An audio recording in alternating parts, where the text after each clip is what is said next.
Hello students. ये एक नया क्वेश्चन और ये केमिस्ट्री में law of conservation of mass से रिलेटेड है। इस क्वेश्चन में दिया गया है in a reaction 5.3 gram of sodium carbonate reacts with 6 gram of ethanoic acid. तो हमारे पास जो रिएक्टेंट्स हैं, आपको पता होगा कि जो रिएक्शन में पार्ट लेते हैं these are known as reactants. दो रिएक्टेंट्स हैं, सोडियम कार्बोनेट और इथेनोइक एसिड। सोडियम का कार्बोनेट का 5.3 ग्राम है और इथेनोइक एसिड का 6 ग्राम है। दे और प्रोडक्ट क्या बन रहा है इस केमिकल रिएक्शन में? 2.2 gram of carbon dioxide, 0.9 gram of water and 8.2 gram of sodium ethanoate. तीन प्रोडक्ट बन रहे हैं, carbon dioxide, water and sodium ethanoate. तो हमें ये शो करना है कि ये जो एग्रीमेंट है, ये जो ऑब्जर्वेशन है, वो लॉ ऑफ कंजर्वेशन ऑफ मास को फॉलो करता है। तो देखिए बच्चों, एक लॉ होता है केमिस्ट्री में, this is known as law of conservation of mass. जैसे law of conservation of energy होता है, energy neither can created not destroyed, वैसे ये होता है law of conservation of mass. It states that in a chemical reaction mass is neither created nor destroyed.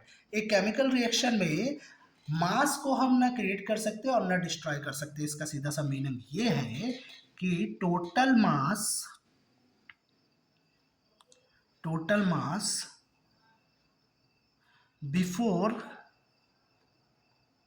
Reaction is equal to total mass after reaction. या दूसरे शब्दों में हम ये भी कह सकते हैं कि total mass of reactants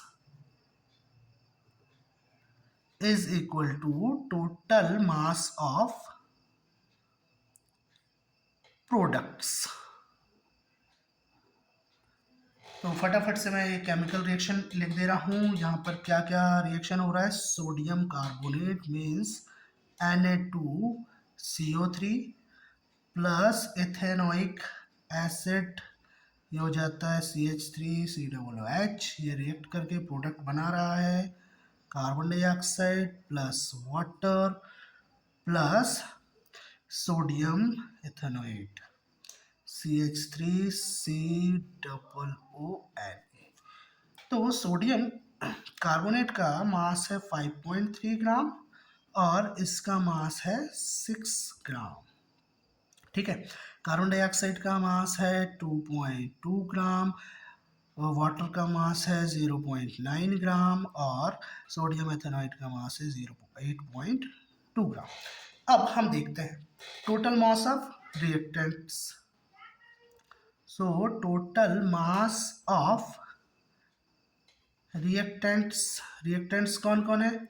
sodium carbonate और इथेनोइक एसिड। तो ये हो जाएगा 5.3 प्लस 6, ये आ जाएगा 11.3 ग्राम, इक्वेशन नंबर 1। एंड हम कैलकुलेट करते हैं total mass of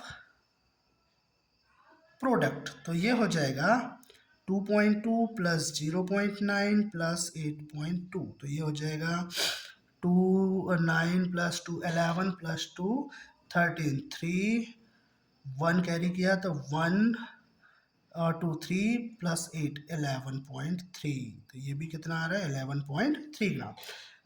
equation number 2। From equation 1 and 2 the total mass